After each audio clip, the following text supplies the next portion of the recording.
Is Tampa, Florida on your radar as a potential place for a new home? If so, there are certain things I have to tell you that you must know before you make that decision. Tips about moving here and also what it's like to really live in Tampa, Florida, so you can decide whether it's the right decision for you. So be sure to hang around for the end. I'm going to give you a tip that might just change your whole perspective on moving to Tampa, so it's going to be worthwhile doing. Now, there are so many things you need to know before deciding whether to move to Tampa, Florida or not. It's a huge investment that you're going to be making, and the last thing you want to do is make a huge mistake. Now, I'm not saying that moving to Tampa is a mistake necessarily, but just because it's for some people doesn't mean it's for everyone. So it's important to get a whole picture of what it's like and know all of the important information. So I'm going to break that down for you right now so you can make the best decision for you. And of course, if you have any questions, you're always able to reach out to the team and myself. Now let's dive into the content of the video. Hi guys, Ross Hardy from the Hardy team at RE/MAX, and I've been selling homes in the Tampa Bay area for the last 20 years, and we help over 200 families a year, just like you, make that big move in their life. So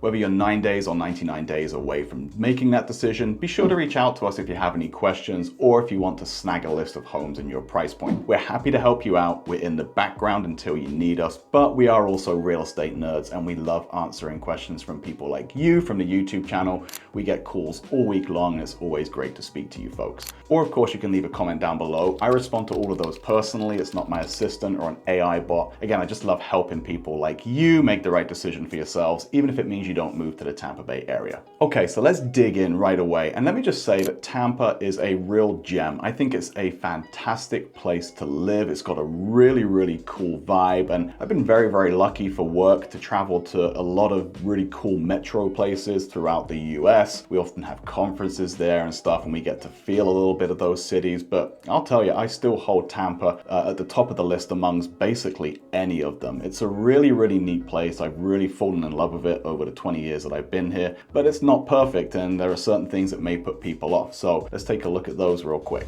So the first thing is you're going to want to know about the vibe in Tampa, and you probably already know a little bit about it if you've been researching it, but it's pretty laid back, but it can also be vibrant as well. There's a really, really cool nightlife scene in Tampa, and it's also a really awesome emerging food scene, which is really exciting for me as a foodie. It's a really cool mix between like urban excitement and then kind of relaxed coastal living. So it's definitely got a unique vibe that most people tend to love, but again, that might not be for everybody. So that's the general vibe of Tampa if you're looking to move here.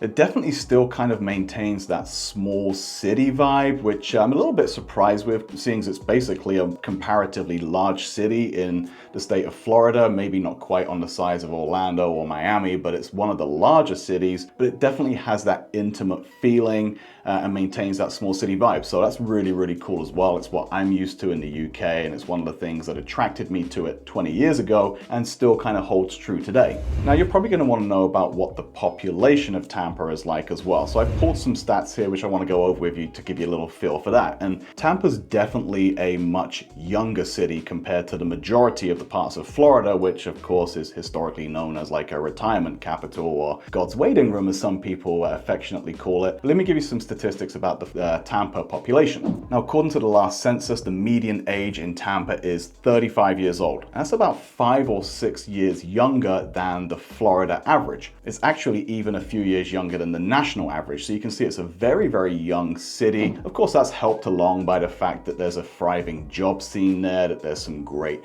college opportunities, university opportunities. So that brings in the younger crowd. But it definitely has that younger feel to it as well, which is very exciting for a lot of people. And of course, it's not unusual that Tampa would be a younger population than a majority of the suburbs, because an emerging trend that we tend to see is that people kind of grow up in Tampa, and then maybe when they get to the point where they're looking to start a family, they move out to some of the suburbs where the homes are a little bit more affordable and they can upgrade their home, and also the school systems are maybe a little bit better as well. Now let's move on to the nightlife aspect of Tampa, and it really is a highlight of the city compared to a lot of the suburbs. So if that's important to you, Tampa might be top of your list for places in the area. There's definitely a vibrant nightlife and bar scene. There's clubs as well. There's there's little pockets of areas like Ybor City and Riverwalk in downtown Tampa where the nightlife is very much thriving. So definitely a lot of options and a lot happening down there, especially compared, like I said, to the suburbs where you may be limited to a few bars that stay open late and some breweries, but very, very limited on late night and club options. There's a number of really high-end kind of classic martini and cocktail bars. There's rooftop bars, but there's also a great number of dive bars and breweries as well. So again, they have you covered across all of the spectrums there, like I said, in a number of different areas.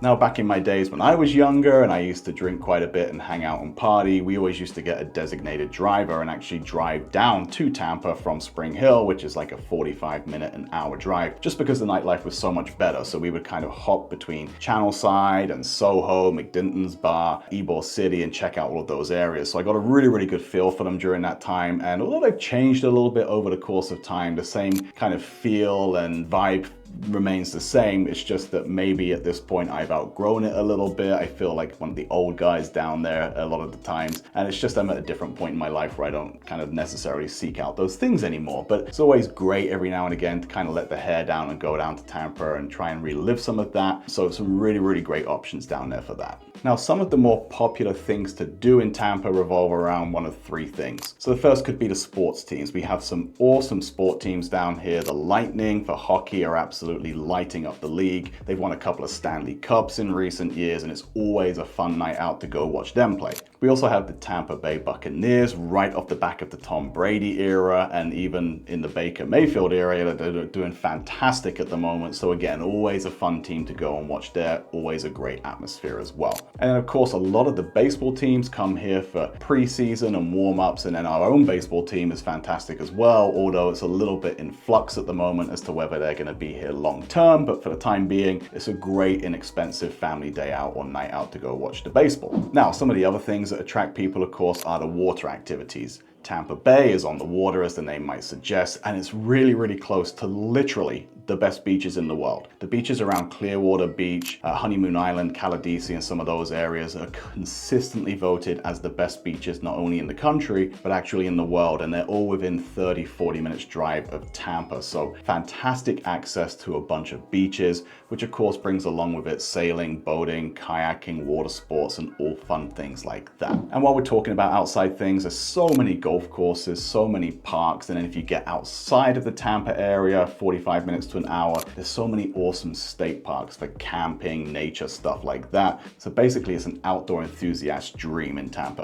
And then the final thing that can attract people is the art and the culture. So if you're a culture vulture, there's plenty of museums, show houses, theaters, and plenty to keep you occupied on that front as well. It's really awesome. We love taking the family down there and doing that, or having a date night and doing it as well. Okay guys, if you're finding value in this video, I'd love you to do a couple of things. First of all, like the video and leave a comment below. Let me know what your favorite thing is about Tampa, or if you have any questions at all. Then I would love you to subscribe to the channel and hit the notification bell. That way, whenever we release any new videos about Tampa or the suburbs, whether it's new home tours, pros and cons, cost of living, or anything like that, you'll be the first to be notified. And of course, like I said, you can reach out to us in the contact information down below. You can call, text, you can send us an email, set up a Zoom call. Like I said, we field dozens of calls every single week from folks like you who are looking to move to the area, and we love answering your questions. Let's dive back into the video. All right, so one more thing you might want to know about Tampa is the population density. And it's really important to know that it is kind of a small, medium-sized city, I guess I would say, relative to most other ones. But there is a vast expanse of Tampa outside of the downtown area, and parts of Tampa that are seeing rapid growth on the suburbs or the outskirts that keeps growing and growing and growing. But also there's a lot of regeneration going on within Tampa as well, where areas that were previously kind of run down are now becoming very up and coming and very kind of niche or artsy as well. So it's really, really cool changes going on in Tampa at the moment. And it expands well outside of the downtown area.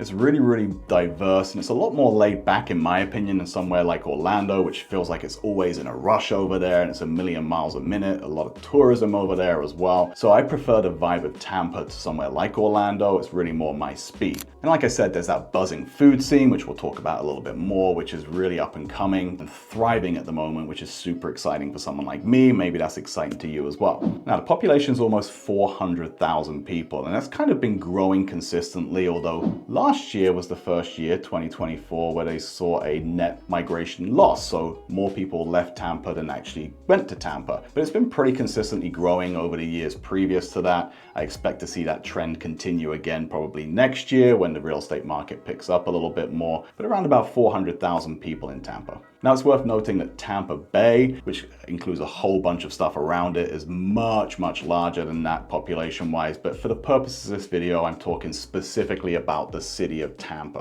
Now, if you're thinking to yourself, that sounds like kind of a lot of people for a small, medium-sized city, maybe traffic might be an issue, you would be right. Tampa's pretty notorious for its bad traffic. Even some of the suburbs now are starting to see some of that traffic go up there as well. And that's the part I dread about going down to Tampa, is getting across 275 or anywhere near I-4 around rush hour. It's pretty brutal.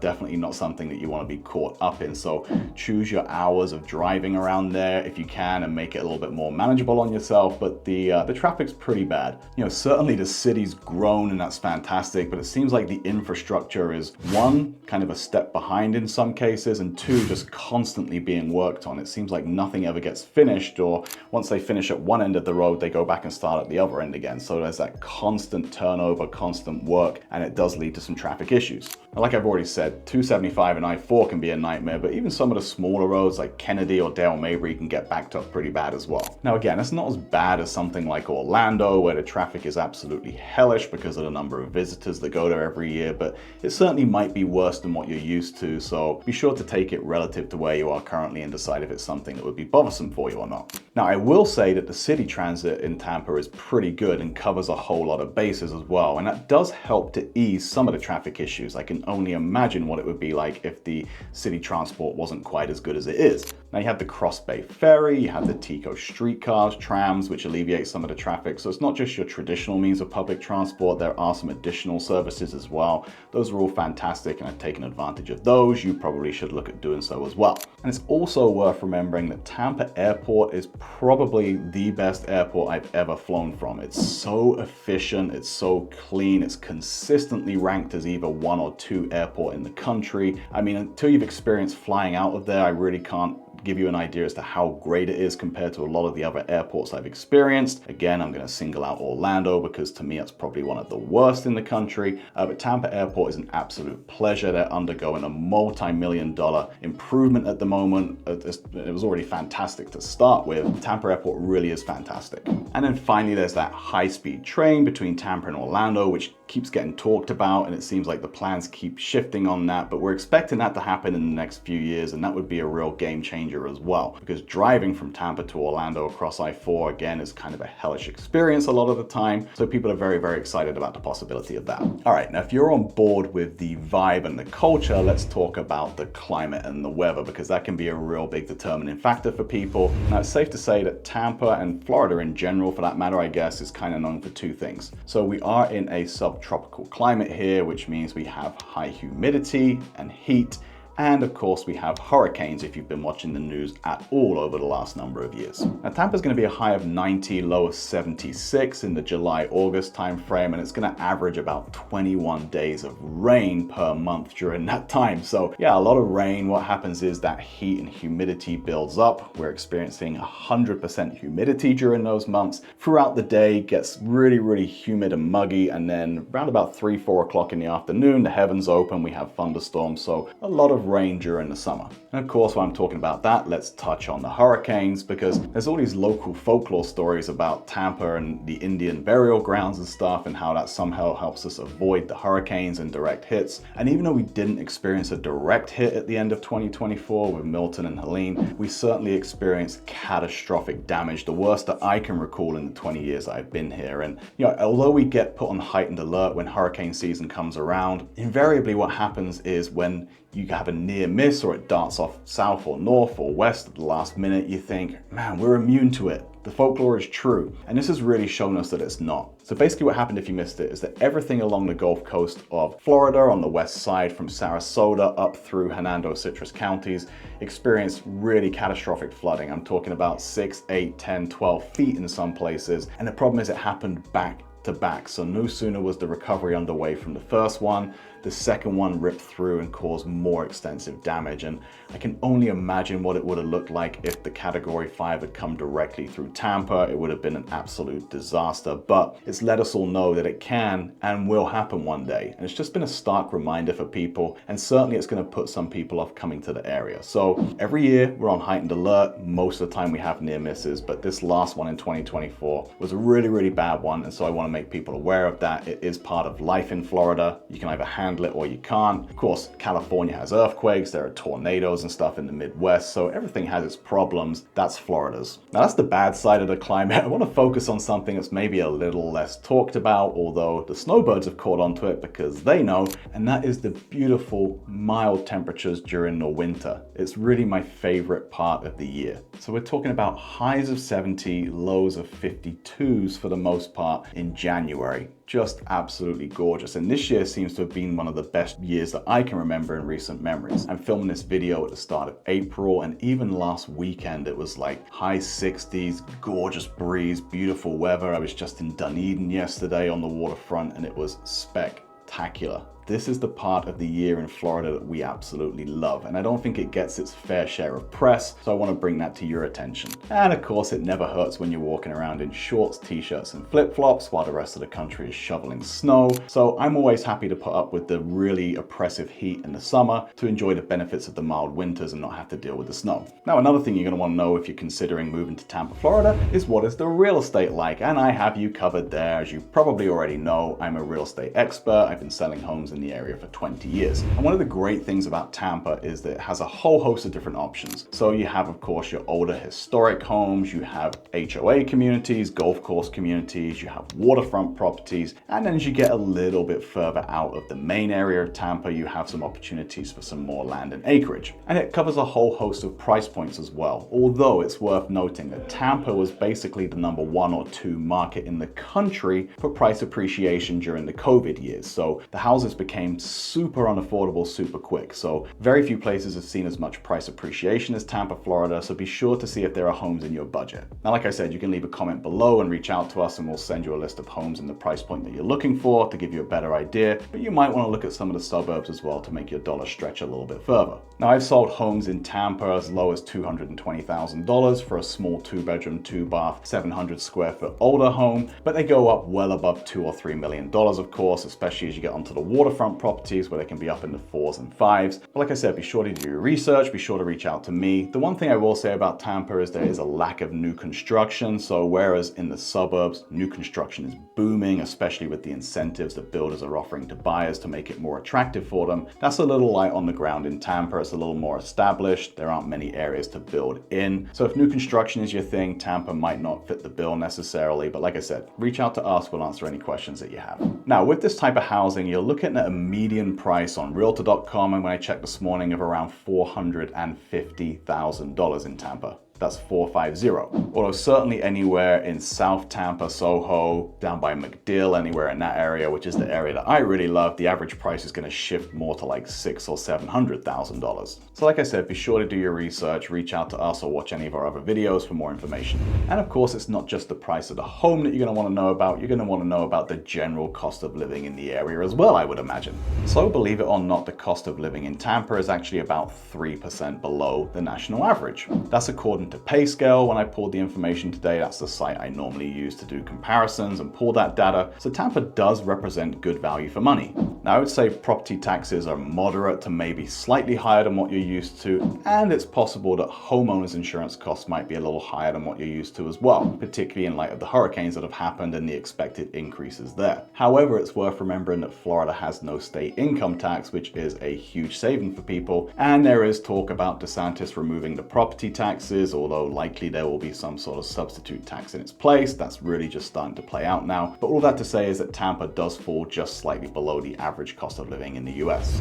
Now, of course, if you have kids, one of the big considerations you're going to have is going to be the schools in the area. So let's talk a little bit about that within the confines of what I'm able to as a real estate professional. Of course, there's a bunch of resources online that you can go and check out as well, like niche and great schools and some of those websites. So be sure to do your research there. Now, overall in Tampa, the schools are very, very good. Maybe not as good as some of the suburbs like West Chase or Wesley Chapel, where they're really coming on strong at the moment and seeing huge improvements, but certainly very, very good nonetheless. Now I'm thinking of something like Steinbrenner High in Lutz, which ranks super high up for any of the schools in Florida. And overall in Tampa itself, the schools are about a B. Now, of course, there's also USF, University of Tampa, down there as well. So there's some further education options for colleges and universities as well, which helped make that younger kind of population feel down there as well. So all in all, really, really great education and school options in Tampa. But if you want the absolute best of the best, you may want to look a little bit further out into the suburbs again. And if you're into homeschooling, know that there's a pretty robust population in Tampa of that as well. They have several meetups. In fact, my daughter is friends with several kids who get homeschooled in the Tampa area, and they have a very, very vibrant social life between all of them as well. Now let's talk about the job market very, very briefly as well. And one of the great evolutions that we've seen in Tampa is how it's becoming a real focus for tech and finance at the moment. They're really starting to boom down there, and it's very, very exciting to see. And add into that insurance joining the mix as well, and you can see how there's plenty of abundant job opportunities down there. But what I have done is kind of found some more common jobs and looked at what they pay in Tampa, so you can certainly compare it to the area you're coming from and use the resources that I use as well. So the website that I use is ZipRecruiter, so certainly check it out and you can compare it to your area currently for your occupation, but here are the ones that I found today. So if you're in Tampa and you're a primary care physician, you're going to be looking at a salary of around $200,000. If you're an RN, that's going to be around $79,000. And if you're a teacher, which are criminally underpaid, you're going to be looking at about $42,000 on average. So again, be sure to use ZipRecruiter compared to where you are now compared to Tampa for the occupation that you're in, or use something like Indeed to see what job opportunities might be out there in the area. Both great resources that I rely on a lot to make these videos. All right, now the final thing I want to talk about is the food scene in Tampa, and I've kind of alluded to it a couple of times throughout the video here.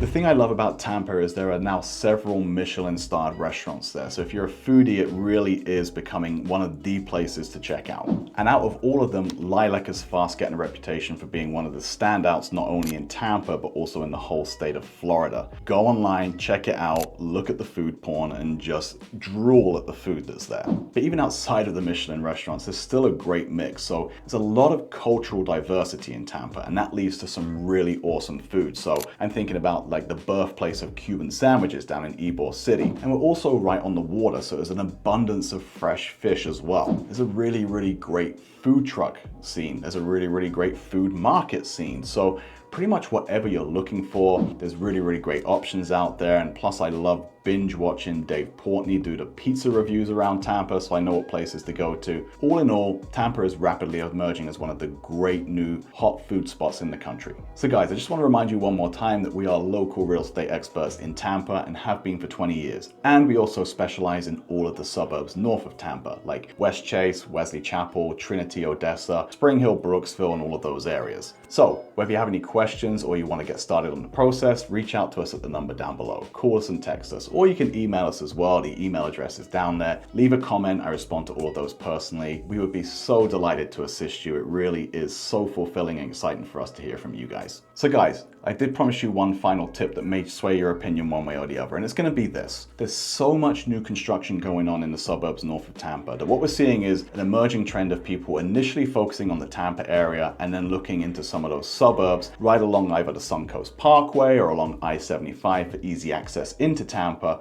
but being able to make their dollar stretch a little bit further and take advantage of the builders buying down the interest rates to sometimes 4.875 or offering $20, $30, sometimes $40,000 in closing cost concessions or in flex options to buy down the price. It's really a game changer for people where housing is really relatively unaffordable at the moment compared to previous years. So if that's something you want to know more about, we've got a ton of videos on the suburbs. Like I said, I love Tampa. In a dream world, I would live in Soho in one of those Mediterranean historic style homes, but they're just so expensive. It's just not even realistic for me to even look into that option right now. So guys, if you like what you heard and you want to make Tampa or any of the suburbs your next home, be sure to reach out to us. I hope you got value from this video, and be sure to check out some of our other videos like map tours or some of the pros and cons of living in the suburbs. I'm going to put one of them up in the corner here now. Till next time guys, thanks for watching. I'm Ross Hardy from the Hardy team. It's time to love where you live.